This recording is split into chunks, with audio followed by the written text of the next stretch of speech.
Hey, welcome back. To the Disney Plus Everyday Challenge, and today we have Violetta. If you know what this is, then you know what I'm about to talk about. This is very much a Spanish, Latin American series, complete with overdubs. This is just one season from 2012. I did some research, and there are actually 3 seasons, and each of these seasons are 80 episodes each, and they're hour longs. So they're 50 minutes, approximately 48, 50 minutes per episode. It's a telenovela. As far as I can tell, the only telenovela that is on Disney Plus. It's if okay, you know how most telenovelas, I mean, at least the ones that I've seen, generally skew towards maybe not teenagers, maybe their grandmothers, their moms. It tends to skew towards the love of soap operas, as we would call them here in the United States, for the white ladies. Uh, the This has all the drama, all the just crazy plot points that you'd expect from a soap opera, what you'd expect from a telenovela, but it's focused mainly on the teens. So yeah, it's very much in that Disney Channel type of realm. As far as I could tell so far, I just watched one episode, and I got the gist of it. This is definitely not something made for me, but there might be somebody out there who's all for this type of thing, who all gets into this type of stuff. It's tons of pretty teens, boys and girls alike, and handsome men and women, and wacky maids, and like literally, it seemed like there are 15 different storylines in just one 50-minute episode. In fact, Violetta, the main character, she's moving.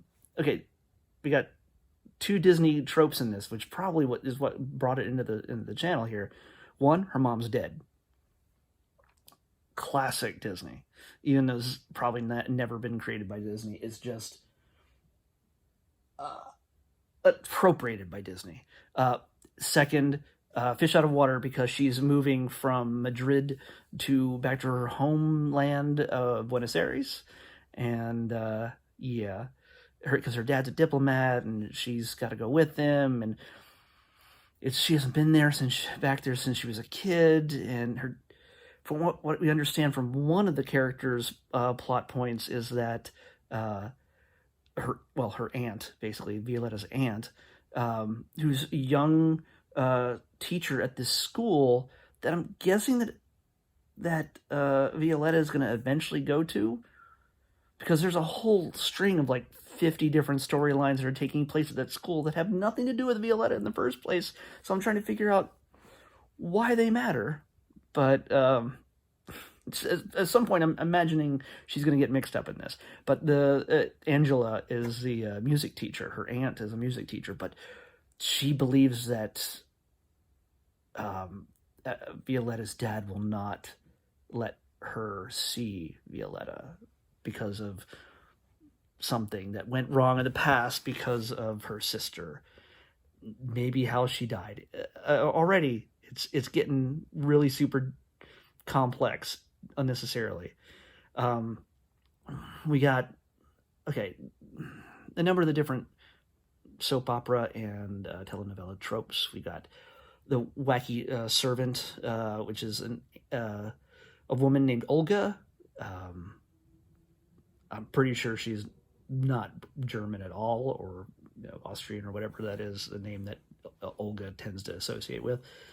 But we've got the overly expressive stepmom, who just talks in very expressive ways. I mean, more than everybody else. I mean, everybody else pretty much is expressive, but everything she says is a hand motion that goes all sorts of different directions. I don't have 2 free hands, or otherwise I'd show you. It's it's crazy. She's a very active, beautiful woman.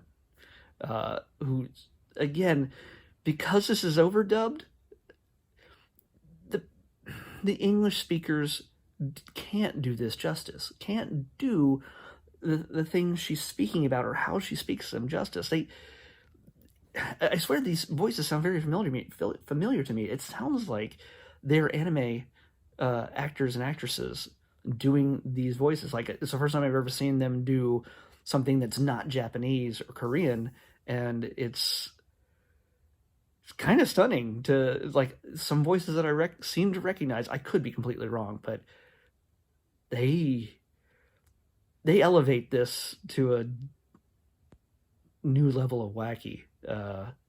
It's I even when there's certain characters, again, there's singing and dancing. There's another plot point and series of storylines involve rival teens there's the snooty ones who are high class, and then there's the average, I guess, poor kids, but everybody's so preppy, and except, the one girl who just changes her style like every day, apparently. We only saw the hippie phase in this episode, but I think she changes from the previews I saw at the end of this episode. She's now, the next episode, she's kind of more goth or something. I don't know. She changes her look with every episode, possibly. That's 80 looks a season. That's 240 different looks. I don't know how long that lasts, but I'm not going to find out. Anyway, there's rival teens who dance against each other or sing against each other. And the thing is, when they chose people to do the voiceovers, they might have wanted to choose people who could sing. I don't think the people, there's scenes where the alpha bad girl has to do some singing, and she's not good. I mean, also, if you look at the description for this show, Violetta arrives back in Argentina. Anyway, no, that's not, the description of the show is a super talented teen returns to her home, and she's a singer or something. Okay, I'm gonna go to the details. Violetta is the story of a super talented teen who discovers she has an incredible singing ability. Like, she just discovers it, like, oops, oh my god, I can sing. When she moves back to Buenos Aires with her father, her life changes dramatically as she meets new friends and rivals on the path to following her dream. So far in the first episode, none of that has come to pass, because I guess they figured they got 80 episodes per season, 240 total. Maybe they hadn't a plan for the entire thing. I have no idea from the start. But again, when you first dive into this, when you press play on this, with the theme music, before you even realize it, they are giving you the names of all the actors on this show, and no less than 22 actors are in the credits before the theme song ends. 22. And, like, it wasn't even like a second before the first actor was named, and I had to go back and watch it again so I could make sure that it wasn't just some random guy in the front, the beginning of it. They actually named the actor, and I guess he was the most famous guy on the show. He plays Violetta's dad, and Violetta, the actress who plays her, I think she gets second level. She gets the second credit on this thing. So yeah, it's a pretty overpopulated show. So if you get a chance to watch this, it'll give you a good laugh. I mean, hey, there's probably some people who take this show very seriously and love it. Good for you. Absolutely have a great time with this. It's on Disney Plus, so you can watch at least one season of 80 episodes. People who do Disney shows, who watch Disney shows, you guys know that on average, most Disney Channel shows run 3 seasons tops. And they run about 20, 30 episodes per season. So this is the equivalent of 3 seasons on Disney. Ish. So, yeah.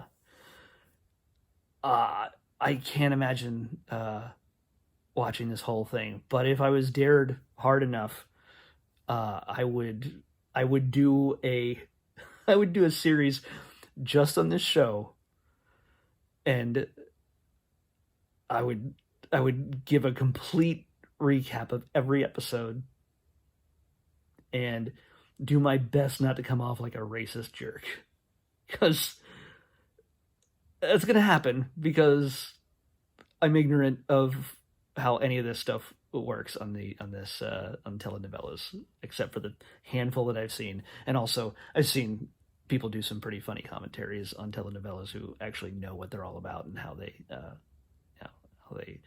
are meant to work. There's obviously there's tropes in this kind of stuff, just like there's with just Disney stuff, but we're doubling the tropes on this, telenovelas and Disney.